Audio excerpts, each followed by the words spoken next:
Familia, it is finally that time. We have ourselves a new trailer for the latest Fast and Furious movie titled Fast X. If you're like me, you've been trucking along with this franchise from the very beginning. You have been there for the most ridiculous, the most mind-boggling, some of the best action movies we've actually seen. And now we are finally starting at the end of the road with Fast X, set to be the second to last movie in the Fast and Furious franchise. We all call him BS on that, but for now, that's what they're telling us. And with this trailer coming close to almost 4 minutes long, we have so much to talk about here, and that's exactly what I'm going to be doing for you guys, giving you my reaction to this Fast and Furious trailer, pointing out some details you might have missed, speculating to where it could all be ending, and even a major hint by Vin Diesel on one of the villains for the final movie, where he is hoping Robert Downey Jr. will play that role. So be sure to leave me your opinions down below of what you thought of this latest Fast and Furious trailer. Are you on board? Are you still iffy? Did the franchise lose you a long time ago? And for fun, I want to know, what was the most ridiculous stunt you think they ever pulled off? Some people might say it was going off to space, but I still think it was them driving off a cliff with no luck whatsoever and just happening to latch onto part of a bridge, taking them to the next. What was that? All right, but jumping right into it here, you guys know my feelings on the franchise. I am always a defender of the Fast and Furious franchise. I think they're just guilty, dumb, fun movies. After Fast 5, the franchise really took off in quality for me, and it was staying consistently good up until Fast and Furious 8. Then with the latest entry, Fast 9, that just left me disappointed. It felt like the most soulless sequel they could have ever come up with, and I was honestly a little bored throughout the movie. So I was hoping this trailer could just really reel me in back into the Fast and Furious world, and it didn't really do that for me. I'm not going to say it's a bad trailer. I actually prefer the direction they're going in right here because it looks like they're kind of toning down the ridiculous factor. We all know the Fast and Furious franchise has been built on ridiculous stunts, but all the stunts performed in Fast 9 and how a lot of the characters were just becoming bulletproof invincible, it started reaching levels of becoming a self-parody. Here with some of the music choices and stunts they were performing, it didn't feel so wild and out there for the Fast and Furious franchise, so I'm kind of looking forward to them trying to take themselves a little bit more seriously. Still, the thing I think a lot of us are going to be talking about is, oh my goodness, they are tying it back to Fast and Furious 5, the best Fast and Furious sequel of all time. You can argue whichever way you want, but Fast 5 was the movie to me that made me go,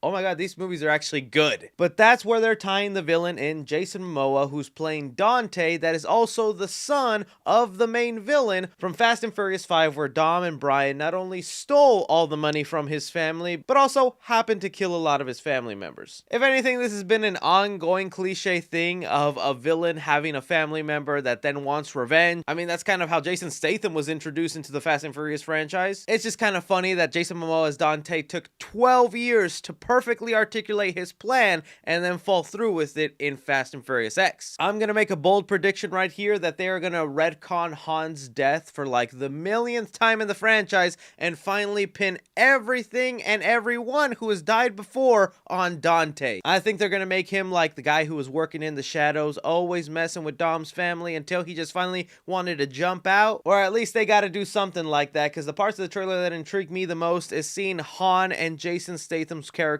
working together when at one point in the franchise they were basically mortal enemies. For the longest time, the series made us believe that Jason Statham was responsible for the death of Han. Now let's talk about some of these newer faces that are going to be introduced into the movie. For one, everybody looking at Brie Larson. For the longest time, people were speculating that she was going to end up being the sister of Brian O'Connor. That's Paul Walker's character, which, side note, really curious to how they're going to explain Paul Walker not being in this one. I'm going to guess that with Dominic Toretto's kid being kidnapped, Brian and his family think that their kids are next, so Brian takes his kids and goes off with them in a safe place while his wife continues to join the family and fight alongside them. But in the YouTube description of the trailer, they do kind of let us know some details about Brie Larson. For one, her name is Tess, and she's described as a rogue representative from the agency. That's the agency that Mr. Nobody's character worked for, just this organization that does some protecting on the world and sometimes hire a bunch of street racers to save that world. Alan Richardson's character as Ames is supposed to be the new head of the agency, who doesn't hold the same fondness for Dom's crew as his predecessor, Mr. Nobody. So it looks like he'll play a secondary villain to Dom's crew, wanting to arrest them and just be done with this street racing crew. And then they also give us details on Daniela Melchior as a Brazilian street racer with a powerful tie to Dom's past. Another baby mama Dom? Is that what we doing? Them Brazilian girls, your weakness, Dom? But I feel like the part that is most intriguing and is really going to tie in to the events of Fast and Furious 11 or Fast and Furious 10 Part 2, which is supposed to be their finale of the franchise, is this scene right here with Cypher's character and Letty strapped down with all these scientists around them. Now, before Vin Diesel's recent comments about who he wants the villain to be for the next movie, I would have had no idea what was going on here. I'm like, all right, are they gonna do a brain swap right here? Is Letty gonna end up in Cypher's body and Cypher's gonna end up in Letty's body and it's gonna be some sort of Freaky Friday situation? I would not put it past the Fast and Furious franchise. Who do you want to see in the next movie? You've had Charlize, Brie Larson, Helen Mirren. You have Rita Moreno. Who do you want? Who do you want? Make the pitch. Let's make it happen. Robert Downey Jr. Who does he play? There's a character that, without telling you too much about what happens in the future, there's a character who is the antithesis of Dom, who is promoting AI and driverless cars and a philosophy that with that goes your freedom.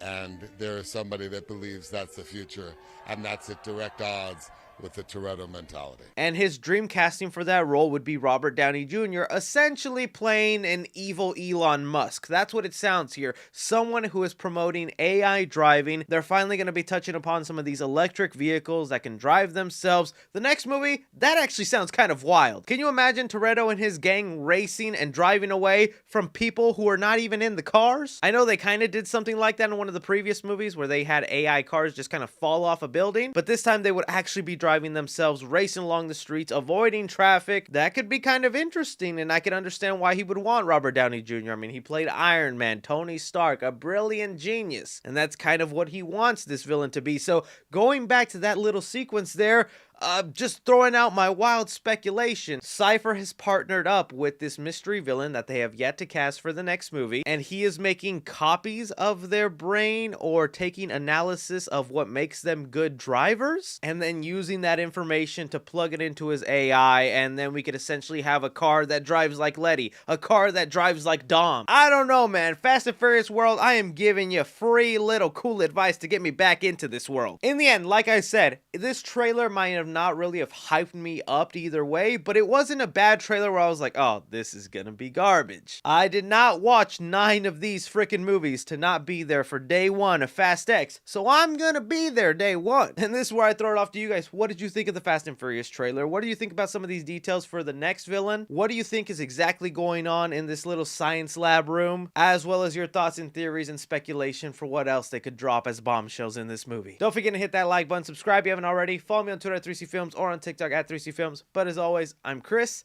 Take care.